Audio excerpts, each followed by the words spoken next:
አብ ወወልድ ወመንፈስ ቅዱስ አሐዱ አምላክ አሜን። ክርስቶስ ተንሥአ እሙታን አሰሮ ለሰይጣን ሰላም ኮነ። ክርስቶስ በታላቅ ኃይልና ስልጣን ከሙታን መካከል ተለይቶ ተነሳ። ሰይጣንን አሰረው፣ አዳምንም ነፃ አወጣው። ሰላም ከእንግዲህ ወዲያ ደስታና ሰላም ሆነ። እንኳን ለጌታችን ለመድኃኒታችን ለኢየሱስ ክርስቶስ ብርሃነ ትንሣኤ አደረሳችሁ አደረሰን። እዚህ ያደረሰን አምላክ ስሙ የተመሰገነ ይሁን።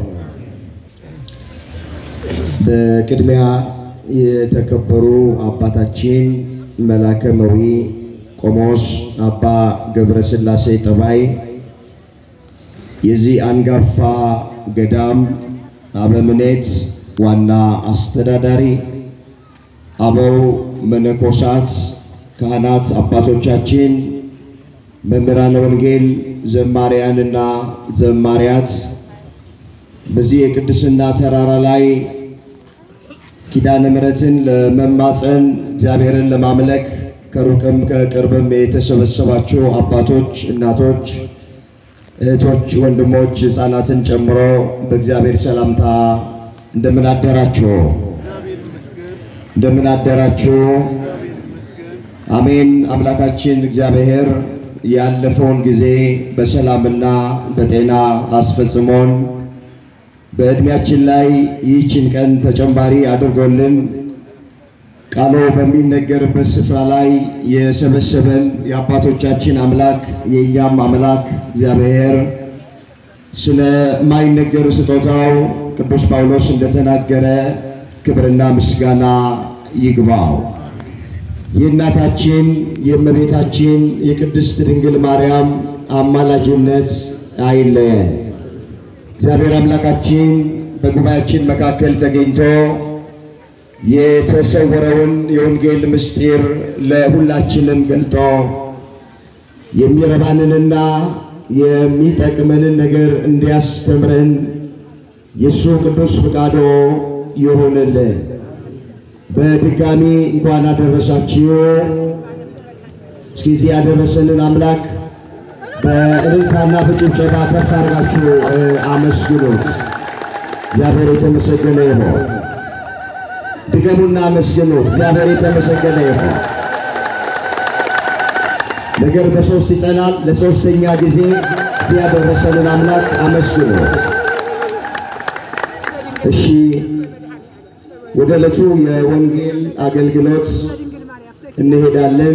በሩቅ ይሁን በቅርብ፣ በፊት ለፊት ይሁን በስተኋላ እግዚአብሔር ከዓለም ርኩሰት ለይቶን በቅድስናው ስፍራ ላይ የሰበሰበን ሁላችን ለጥቂት ደቂቃ በመረጋጋት ሆነን እግዚአብሔር የሚናገረውን ለመስማት ሁላችን ይሄ ድምፅ የሚሰማን ራሳችንን እናዘጋጅ። እኔን እንደቆምኩ እናንተን ደግሞ እንደተቀመጣችሁ እግዚአብሔር ቃሉን ደጅ ከፍቶ ሁላችንን እንዲያስተምረን የሱ ቅዱስ ፈቃዱ ይሁንልን።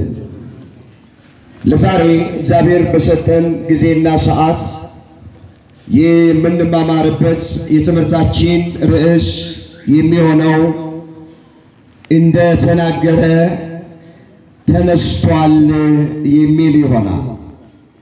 ይህንን በርዕስነት ያነሳነውን ኃይለ ቃል በመጽሐፍ ቅዱሳችን ላይ ተመዝግቦ የምናገኘው በማቴዎስ ወንጌል በምዕራፍ 28 ቁጥር 6 ላይ እንደተናገረ ተነስቷል። ርዕሳችን ይሄ። ይህን ርዕስ መነሻ አድርገን መነጋገር ያስፈለገበት ምክንያት ሁላችን እንደምናውቅ አሁን እንደ ቤተ ክርስቲያናችን ሥርዓት መሰረት ያለንበት ዘመን ዘመነ ትንሣኤ እየተባለ ነው የሚጠራው። ወሩ ወርሃ ትንሣኤ ነው የሚባለው።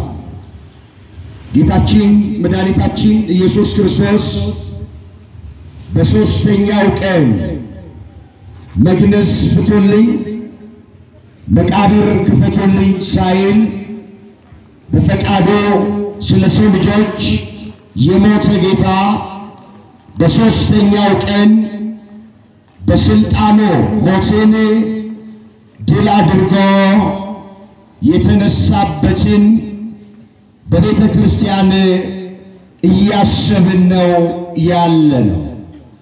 በዚሁ መሰረት ወቅቱን ዘመኑን ጊዜውን የዋጀ ትምህርት መማር እንድንችል ይህንን ርዕስ ከመጽሐፍ ቅዱሳችን ላይ መርጠነዋል። ቆሞ ለመናገር ቁጭ ብሎም ለማድመጥ ጥበብ ከእግዚአብሔር ሲሰጥ ብቻ ነውና ለኔ ለባሪያው ተናጋሪ የሆነ አንደበትን ለእናንተም ለሰሚዎቹ አስተዋይ የሆነ ልቡናን ቸሩ አምላካችን እግዚአብሔር ለሁላችንም በቸርነቱ ያድለን። እንደተናገረ ተነስቷል። ምን ብሏል? ምን ብሏል? ተነስቷል። እንግዲህ በቤተ ክርስቲያናችን ከሚከበሩ በዓላት መካከል የትንሣኤ በዓል ፊተኛና ቀዳሚ በዓል። ወገኖቼ የጌታችን የኢየሱስ ክርስቶስን እንኳን በዓላት ብቻ ብንቆጥር 9 አበይት በዓላትና 9 ንዑሳን በዓላት አሉ። ከነዚህ 18ቱ የጌታ በዓላት መካከል ዋናው ፊተኛው ቀዳሚ በዓል የትንሣኤ በዓል። ሌሎቹን በዓላት ወይ 1 ቀን ወይ 2 ቀን ልናከብራቸው እንችላለን። ይህንን የትንሣኤ በዓል ግን ሁላችሁ እንደምታውቁት ለ50 ቀን ነው የምናከብረው። ንገሩኝ፣ ለስንት ቀን አልኳችሁ? ከተነሳበት ቀን አንስቶ እስከ በዓለ ጰራቅሊጦስ ወይንም መንፈስ ቅዱስ ለደቀ መዛሙርቱ እስከወረደበት ቀን ድረስ ለ50 ተከታታይ ቀናት የትንሣኤውን በዓል እናከብራለን። ከበዓላት ሁሉ በኩር ነው። ከበዓላት ሁሉ ፊተኛ ነው። ከበዓላት ሁሉ ቀዳሚ ነው። ኢየሱስ ክርስቶስ ባይነሳ ኖሮ ቅዱስ ጳውሎስ እንደተናገረ እምነታችንም ስብከታችንም ከንቱ ነበር። አንደኛ ቆሮንቶስ ምዕራፍ 15 ቁጥር 14 ላይ ስንመለከት ክርስቶስ ካልተነሳማ እምነታችን ከንቱ ነው፣ ክርስቶስ ካልተነሳማ ስብከታችን ከንቱ ነው፣ ክርስቶስ ካልተነሳማ በኤፌሶን ከአውሬ ጋራ መታገሌ ከንቱ ነው ይላል ሐዋርያ። ወገኖቼ ትንሣኤ ባይኖር ኖሮ ስብከት አያስፈልግም ነበር። ትንሣኤ ባይኖር ኖሮ ይህን ተራራ ወገኖቼ እየደከምን መውጣት ባላስፈለገ ነበር። በደንብ አድርጋችሁ ስሙ። ትንሣኤ ባይኖር ኖሮ 3 ሰዓት ቆሞ ማስቀደስ ምን ጥቅም ነበረው? ትንሣኤ ባይኖር ኖሮ አብያተ ክርስቲያናት አይታነጹም ነበር። ትንሣኤ ባይኖር ኖሮ ንስሐ መግባት፣ ቅዱስ ሥጋውን ክቡር ደሙን መቀበል፣ ከዚህ ተነስቶ ወደ ቅዱሳት ገዳማት መገስገስ፣ መጾም፣ መጸለይ ወገኖቼ ከንቱ ነበረ። ግን እምነታችን ከንቱ እንዳይሆን፣ ስብከታችን ከንቱ እንዳይሆን፣ ጾም ጸሎታችን ከንቱ እንዳይሆን፣ አገልግሎታችን ከንቱ እንዳይሆን ጌታችን መድኃኒታችን ኢየሱስ ክርስቶስ በሦስተኛው ቀን ተነሳና የእኛን ትንሣኤ አረጋግጠልን። አመስግኖት። ክብር ምስጋና ለስሙ ይሁን። ስለዚህ የትንሣኤ በዓል በጣም ትልቅ በዓል፣ ከሌሎች በዓላት በሙሉ የተለየ በዓል ነው በቤተ ክርስቲያናችን የሚከበረው የሚታሰብ። በዚህ መሰረት ስለ ነገረ ትንሣኤው አጠር ያለ ትምህርት እንማር። የቤተክርስቲያን ሊቃውንት እንደሚናገሩት ይሄ ትንሣኤ ጌታችን መድኃኒታችን ኢየሱስ ክርስቶስ ከተነሳ በኋላ 40 ቀን እዚህ ምድር ላይ ቆይቷል። ታውቃላችሁ፣ በ40ኛው ቀን አረገ። በዚህ 40 ቀን ውስጥ ሥርዓተ ቤተክርስቲያንን፣ መጽሐፈ ኪዳንን፣ ትምህርተ ኅቡዓትን እያስተማራቸው ከቆየ በኋላ አረገ። እኛም አሁን በዚህ በዘመነ ትንሣኤው ላይ አገልግሎቱ አድካሚ እንዳይሆን የቀደሙ አባቶቻችን ሥርዓት ሰርተዋል። ጾም የለም ወገኖቼ፣ ሮብና ዓርብ እንኳን ሳይቀር እንድንበላ ተፈቅዷል። አሁን አንዳንድ ሰዎች ሮብና ዓርብ የማይጾምበት ምክንያት 55 ቀን በመጾም ስጋችን ስለደከመ ያን የደከመን ስጋ ለመጠገን ለካሳ የሚመስላቸው ሰዎች አሉ። እንደዚህ አይነት ሥርዓት ቤተክርስቲያኒቱ አትሰራ። እንደዚህ አይነት ሥርዓት ቤተክርስቲያኒቱ የላት። ለካሳ ተብሎ አይደለም፣ ወይም የተጎዳ ስጋችንን ለመጠገን ተብሎ አይደለም።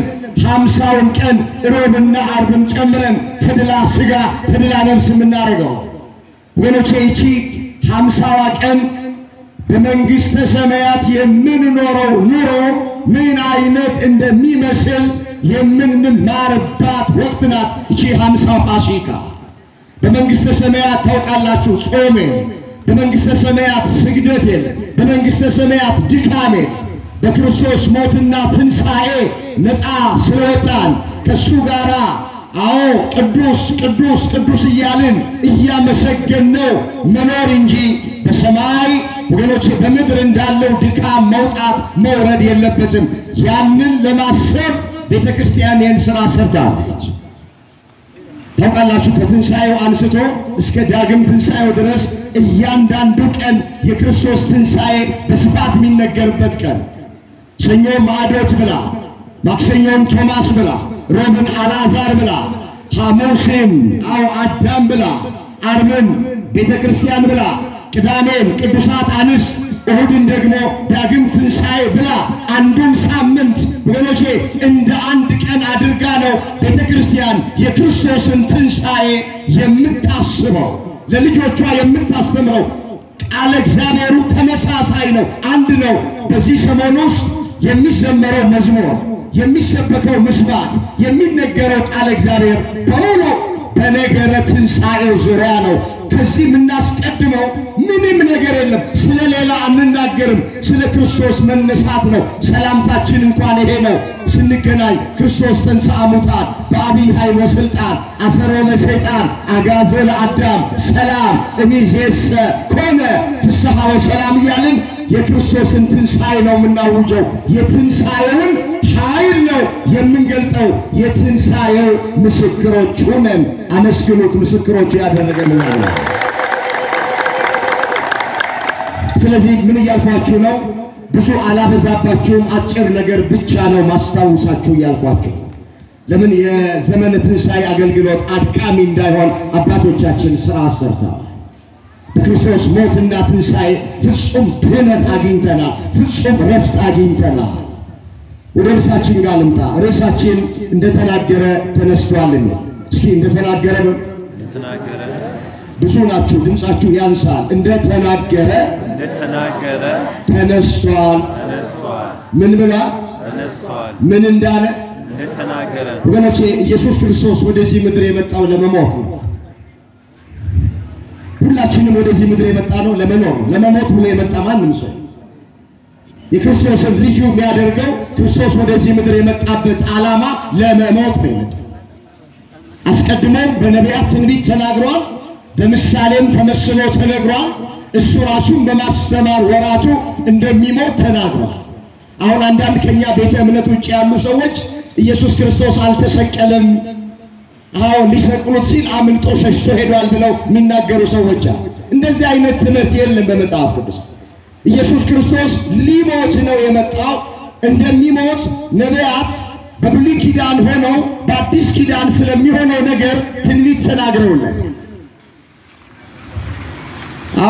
በዳዊት መዝሙር በመዝሙር 77 ቁጥር 65 ላይ ስንመለከት እግዚአብሔር ከእንቅልፉ እንደሚነቃ ተነሳ፣ የወይን ስካር እንደተወው እንደ ኃያል ሰው ጠላቶቹን በኋላው መታ ብሎ አስቀድሞ ዳዊት ስለ ክርስቶስ ሞት ትንሣኤ መንፈስ ቅዱስ የራቀውን አቅርቦለት የረቀቀውን አጉልቶለት ተናግሯል።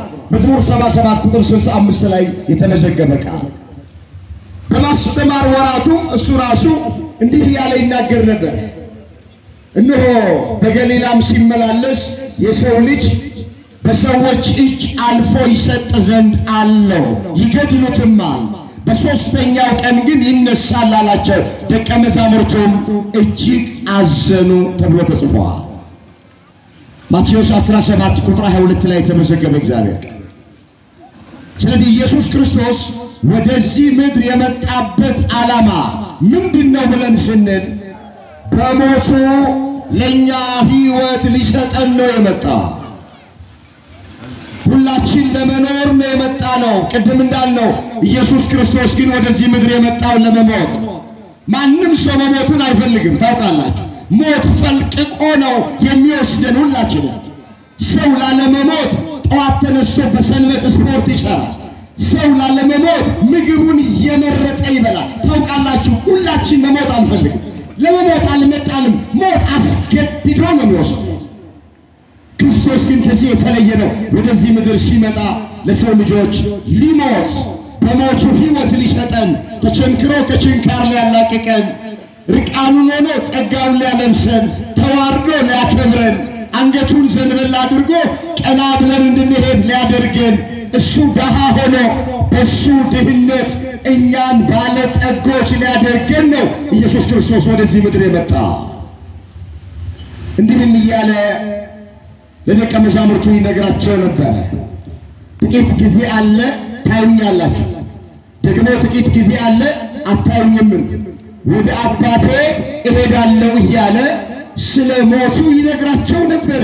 የዮሐንስ ወንጌል ምዕራፍ 16 ቁጥር 16 ላይ ታሪኩን ሁላችን እንደምናውቅ ሰሞኑን በግብረ ሕማማቱ ላይም ሲነበብልን እንደቆየው አባቶቻችንን ሲያስተምሩን እንደቆየ ጌታችን መድኃኒታችን ኢየሱስ ክርስቶስ በይሁዳ መሪነት ተላልፎ ለሞት ተሰጠ። ብዙ መከራ ካደረሱበት በኋላ ብዙ መከራ ከተቀበለ በኋላ ዓርብ 6 ሰዓት ከሰማይ ዝቅ ብሎ ከምድር ከፍ ብሎ በዕፀ መስቀል ላይ ኢየሱስ ክርስቶስ ተሰቀለ። በጣም የሚገርማችሁ በዕለተ ሆሳዕና በአህያና በአህያይቱ ግልገል በውርንጫይቱ ላይ ተቀምጦ ወደ ኢየሩሳሌም ሲገባ ሆሳዕና በአርያም በእግዚአብሔር ስም የሚመጣ የተባረከ ነው፣ ሆሳዕና ለዳዊት ልጅ ብለው የዘመሩ አይሁድ በዕለተ ዓርብ ደግሞ ጲላጦስ ክርስቶስ የተባለው ኢየሱስን ምን ላድርገው ሲል ይሰቀል ይሰቀል ብለው ጮሁ። ሰው እንደዚህ ነው። በቃ የሆሳዕና ዕለት ያመሰገነ ሕዝብ ዓርብ የስቅለት ቀን ይሰቀል ይሰቀል ብሎ ነው በኢየሱስ ክርስቶስ ላይ የጮኸው። ዛሬ የወደዱ ሰዎች ነገ ሊጠሉን ይችላሉ። ምንም ዋስትና የለም። ጠዋት የባረኩን ሰዎች ከሰዓት ሊረግሙን ይችላሉ። ሰው እንደዚህ ነው። አንድ ጊዜ ይወዳል፣ አንድ ጊዜ ይጠላል። አንድ ጊዜ ይባርካል፣ አንድ ጊዜ ይረግማል። እንዴ ከአንድ ምንጭ እኮ የሚፈልቀው አንድ አይነት ውሃ እኮ መራራና ጣፋጭ ውሃ አይፈልቅም። ከአንድ ምንጭ ውስጥ ወይ መራራ ነው መፍለቅ ያለበት ወይም ጣፋጭ ነው መፍለቅ ያለበት። አንዳንዶቻችን አንድ ጊዜ እናመሰግናለን፣ ቶሎ ብለን ደግሞ እንራገማለን፣ እንሳደባለን። በሆሳዕና ዕለት ዘመረ፣ በዕለተ ዓርብ ደግሞ ይሰቀል ብሎ ተናገረ። ወገኖቼ አንድ ጊዜ ከወደደን እስከ ዘላለም የሚወደን የድንግል ልጅ አማኑኤል ብቻ ነው። አመስግኖት፣ ክብር ምስጋና ለስሙ። አንድ ጊዜ ከወደደን የማይጠላ ካቀረበን የማያርቀን እሱ ብቻ ነው። መጽሐፍ እንደዚህ ይላል። የዮሐንስ ወንጌል ምዕራፍ 13 ቁጥር 1 አንድ ጊዜ የወደዳቸውን እስከ መጨረሻው ድረስ ወደዳቸው። እስኪ አንድ ጊዜ የወደዳቸውን እስከ መጨረሻው ድረስ ወደዳቸው። እስከ መጨረሻው ድረስ ምን አላቸው? ይኸውላችሁ አንድ ጊዜ ወዶ እስከ ዘላለም እስከ መጨረሻ ድረስ የሚወድ እግዚአብሔር ብቻ ነው። ሰው ያው የምናውቀው እንመለስ ይሰቀል ብለው አሉት። ጲላጦስም ሕዝቡን ለማስደሰት ብለው ሕሊናውን ሸጦ ክርስቶስ ተገርፎ እንዲሰቀል አሳልፎ ሰጠ። መቼስ በዕለተ ዓርብ ያልሰማነውና ያላየነው ጉድ የለም።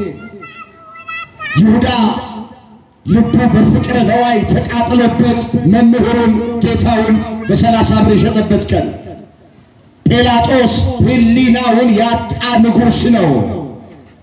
አዎ ስለ ክርስቶስ ንጽሕና ምንም ወንጀል እንደሌለበት እያወቀ ስለ ስልጣኑ ስለ ወንበሩ ብሎ ንጹሕን ክርስቶስ አሳልፎ የሰጠበት ቀን አይሁድ ባመሰገኑበት አንደበታቸው ይሰቀል ያሉበት ቀን ዓርብ ዕለት ያልሰማነው ያላየነው ጉድ ክርስቶስ ይህን ሁሉ ካሉት በኋላ ሁላችን ታሪኩ እንደምናውቅ ለመስቀል ሞት ተላልፎ ተሰጠ።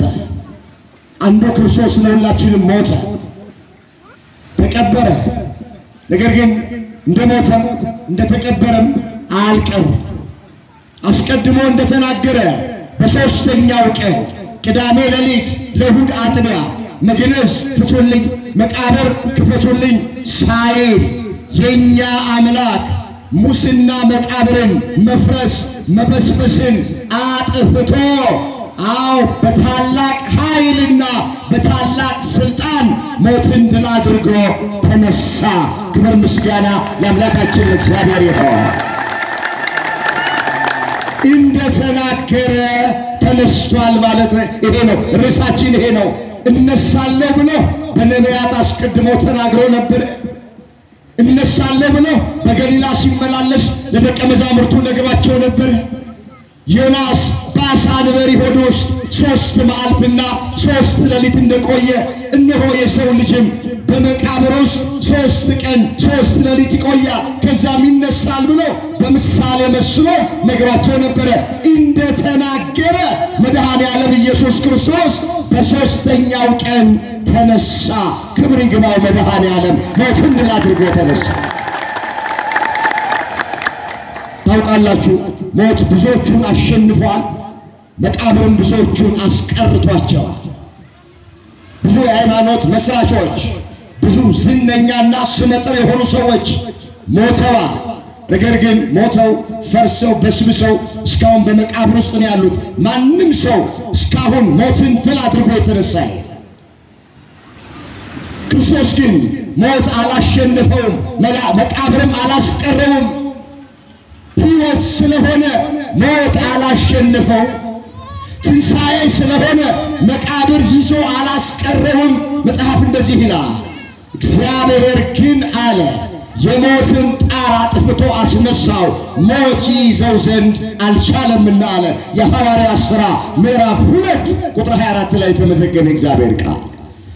እስኪ ቃሉን ከኔ ቀጥላችሁ ተናገሩ። እግዚአብሔር ግን በሉስ የሞትን ጣር አጥፍቶ አስነሳው፣ ሞት ይዘው ዘንድ አልቻለም። አሁን እግዚአብሔር አስነሳው ሲል አንዳንድ ሰዎች ከኛ ቤተ እምነት ውጭ ያሉ ሰዎች እሱ መነሳት አቅቶት መነሳት ሳይችል ቀርቶ እግዚአብሔር አብ እንዳስነሳው አድርገው ሊናገሩ የሚፈልጉ አንዳንድ ሰነፎች አሉ። ያላችሁ እግዚአብሔር የምንለው የሦስትነታቸውም ስም።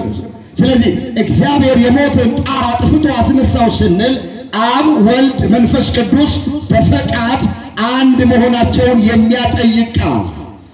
የአብ ፈቃድ የወልድ ፈቃድ ነው። የወልድ ፈቃድ የመንፈስ ቅዱስ ፈቃድ ነው። አብ ወልድ መንፈስ ቅዱስ በፈቃድ አንድ ናቸው።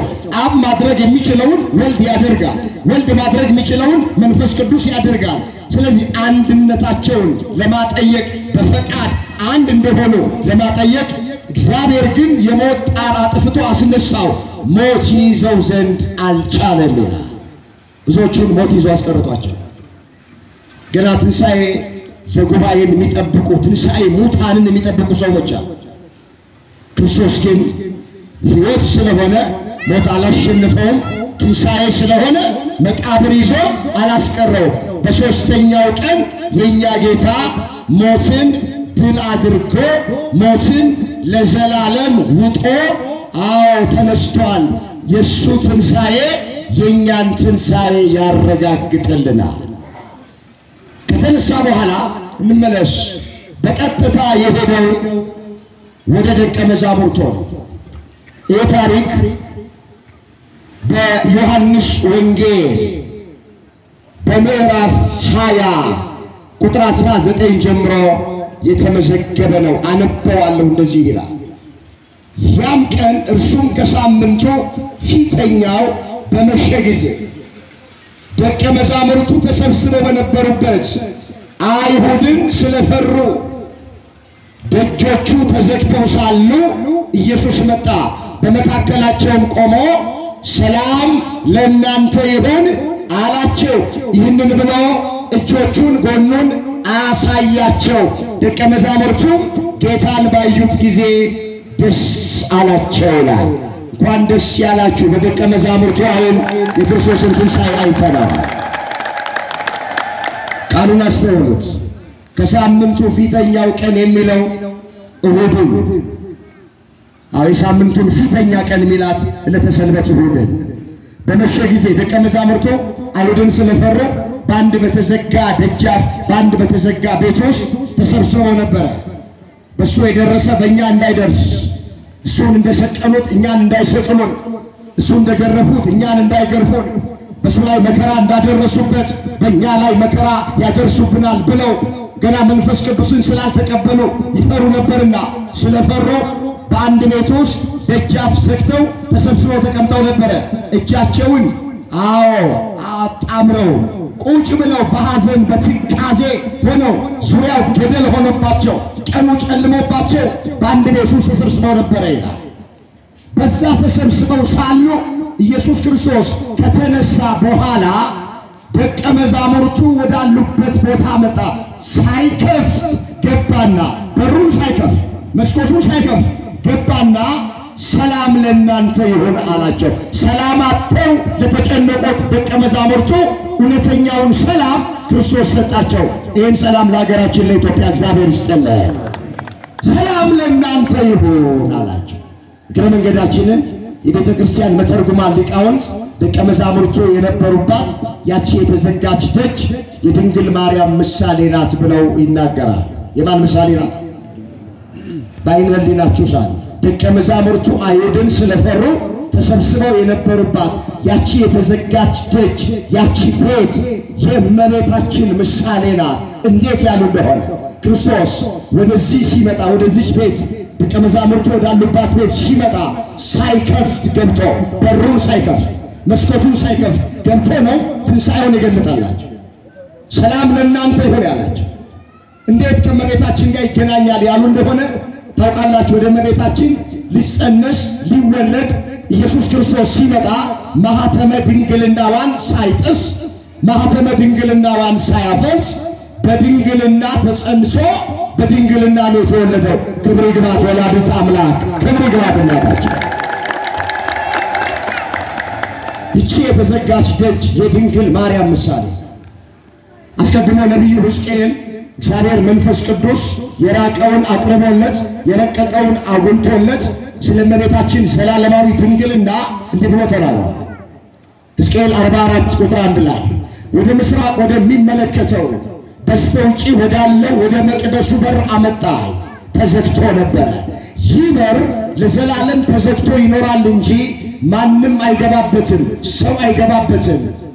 እግዚአብሔር ገብቶ ወጥቶበታልና ለዘላለም ተዘግቶ ይኖራል።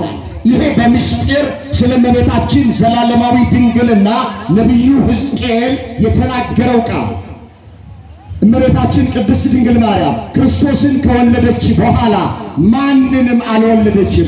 ክርስቶስ በገባበት ማህፀን ማንም አይገባም። ክርስቶስ ባረፈበት ማህፀን ማንም አያርፍም። እሷ ከመጽነሷ በፊት ድንግል ነች፣ በጸነሰች ጊዜ ድንግል ነች፣ ከጸነሰችም በኋላ ድንግል ነች። ከመውለዷ በፊት ድንግል ነች፣ በወለደችም ጊዜ ድንግል ነች፣ ከወለደችም በኋላ ድንግል ነች፣ እናትም ናት፣ ድንግልም ናት። ክብር ይግባት እናታችን ወላዲተ አምላክ። አዎ የድነታችን ምክንያት ናት፣ ለመዳናችን ምክንያት ናት ድንግል ማርያም። ማናቀውን አምላክ ያሳወቀችን እሷ ናት። የማይታየው መለኮት የታየው ማይዳሰሰው አምላክ የተዳሰሰው ከድንግል ማርያም በነሳው ሥጋ ነው። ለመለኮት ታውቃላችሁ ደም አጥንት ሥጋ የለውም። ሥጋንም አጥንትንም ደምንም የወሰደው ኢየሱስ ክርስቶስ ከድንግል ማርያም ከሥጋዋ ሥጋ ከነፍሷ ነፍስ ነስቶ ነው የተወለደው። ስለዚህ ድንግል ማርያም መወጣጫ መሰላላችን ናት፣ መነጋገሪያ ቋንቋችን ናት፣ መሸጋገሪያ ድልድያችን ናት፣ የባህሪያችን መመኪያ ናት፣ ክብራችን ናት፣ ውበታችን ናት፣ ቤዛችን ናት ድንግል ማርያም። ክብር ይግባት ወላዲተ አምላክ። መቼስ ሰሞኑን በምንሰማውና በምናየው ያላዘነ አንገቱን ያልደፋ ያልተጨነቀ ሰው የለም። በውጪ ባሉት ሳይሆን በእኛው አገልጋዮች ምዕመኑ ሕዝቡ በኑሮ ውድነት ስለ ሀገሩ በሚሰማው ስለ ወገኑ በሚሰማው መጨነቅ ሳያንሰው እኛው አገልጋዮች የመቅደሱ አገልጋዮች እኛው ስለ አንድ ሰው ብቻ እንድታስቡ አልፈልግም። አይናችሁን ከአንድ ሰው ላይ አንሱ።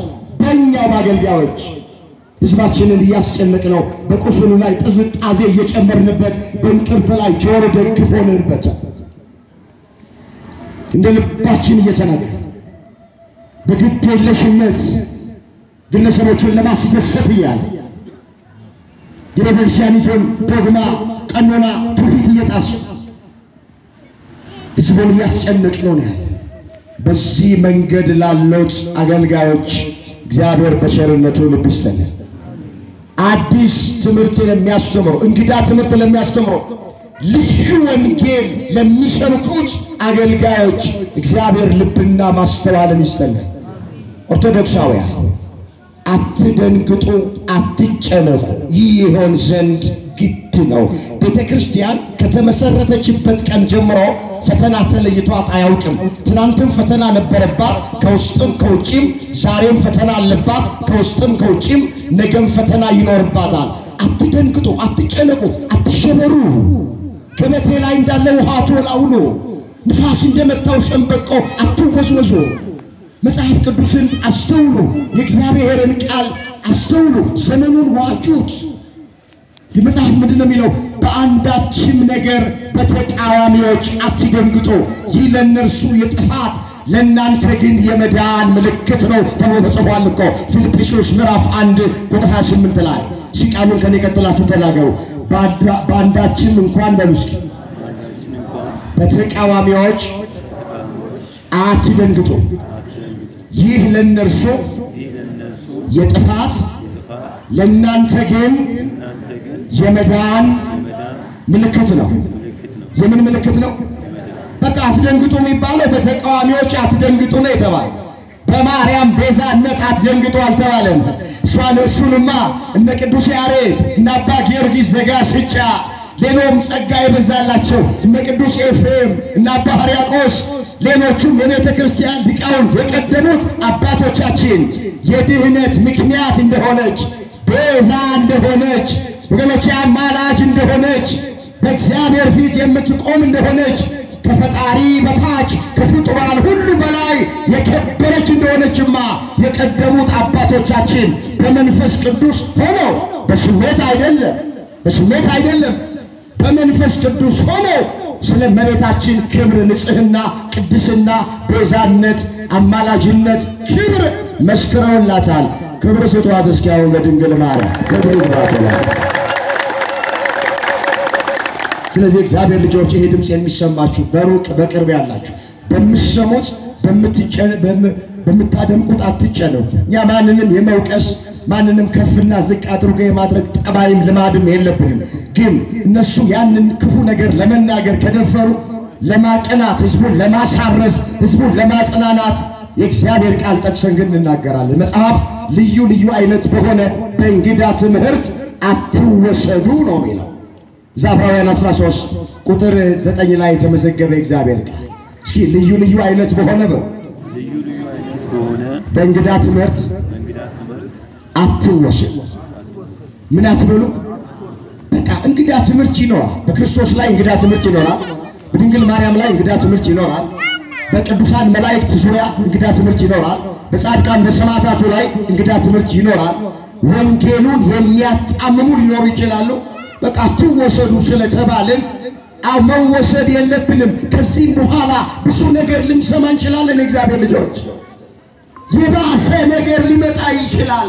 እንደዚህ በትንሹ እንደዚህ ከሆንን የባሰ ነገር ሲመጣ ትከሻችን እንዴት ነው መሸከም የሚችለው?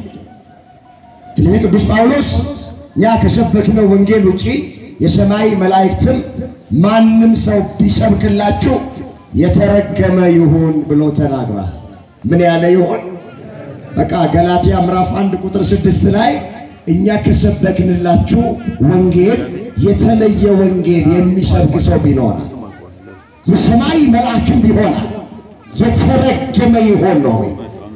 ስለዚህ አባቶቻችን ከሰበኩት ስብከት ውጭ፣ አባቶቻችን ካስተማሩት ትምህርት ውጭ፣ ሊቃውንት ካስተማሩት ትምህርት ውጭ የሚሰብክ ሰው ካለ መጽሐፍ ቅዱስ እሱ የተረገመ ይሆን ነው። ልዩ ወንጌል የሚሰብክ ሰው ካለ፣ እንግዳ ትምህርት የሚያስተምር ሰው ካለ እሱ የተረገመ ይሆን ይላል መጽሐፍ። እግዚአብሔር በዚህ በተሳሳተ መንገድ ውስጥ በማወቅም ባለማወቅም ያሉትን ወገኖቻችንን በሙሉ ልብ ሰጥቶ ወደ እውነተኛይቱ የቤተ ክርስቲያን አስተምህሮ እግዚአብሔር በቸርነቱ ይመልስልን። እንደተናገረ ተነስቷል። እንግዲህ ክርስቶስ አስቀድሞ በነቢያት እንደተናገረ በሐዋርያት እንደተናገረ ቃሉን አክብሮ ሐሰት ለባህሪው ስለማይስማማው ተነስቷል። የእሱ ትንሣኤ የእኛን ትንሣኤ የሚያረጋግጥ ነው። ቅዱስ ጳውሎስ የተናገረውን አንድ ቃል ተናግሬ ትምህርቴን ልጠቅልል። እነሆ ክርስቶስ ላንቀላፉት በኩራት ሆኖ ተነስቷል። ሞት በሰው በኩል እንደመጣ ትንሣኤም ደግሞ በሰው በኩል ሆኗል ብሎ ተናግሯል። ዛ አንደኛ ቆሮንቶስ ምዕራፍ 15 ቁጥር 20 ላይ የተመዘገበ የእግዚአብሔር ቃል። ቃሉን አስተውሉት እስኪ። ከኔ ቀጥላችሁ የመጨረሻ ስለሆነ አብረን እንናገረው። አሁን ግን በሉ፣ ድምፃችሁን ፈልጋለሁ። አሁን ግን ክርስቶስ ላንቀላፉት በኩራት ሆኖ ተነስቷል። ሞት በአዳም በኩል እንደመጣ ትንሣኤ ደግሞ በክርስቶስ ሆኗል። ክብር ምስጋና ለአምላካችን ለእግዚአብሔር። ሞት በአዳም በኩል መጥቶ ነበረ። ትንሣኤ ሙታን ደግሞ በክርስቶስ ሆነ። ስለዚህ እሱ እንደተነሳ እኛም እንነሳለን። ከኛ ቀድሞ ያንቀላፉ አባቶች፣ እናቶች፣ እህቶች፣ ወንድሞች ይኖራሉ። ሞተው ፈርሰው በስብሰው አይቀር። ሞት የመጨረሻ ነገር አለ። ከሞት በኋላ ሕይወት አለ። ከመቃብር በኋላ ትንሣኤ አለ። ስለዚህ በዚህ ቃል መጽናናት አለብን። በዚህ ይሄን እያሰብን ደስ እያልን መኖር አለብን። ለዘላለም የምንኖረው ከአምላካችን ከእግዚአብሔር ጋር ነው። ይበቃናል። ያስተማረን የመከረን የገሰጸን የአባቶቻችን አምላክ እግዚአብሔር ስሙ ለዘላለም የተመሰገነ ይሁን። ድንግል ማርያም ጣዕሟን በአንደበታችን ፍቅሯን በልባችን ትሳልብን። ዘመነ ትንሣኤውን የሰላም የፍቅር የደስታ ለሁላችንም ያደርግልን። ለሀገራችን ለኢትዮጵያ ሰላም ይስጥልን። የእምነት ነፃነታችንን እግዚአብሔር ያስከብርልን። የሁላችንን መጨረሻ እግዚአብሔር ያሳል።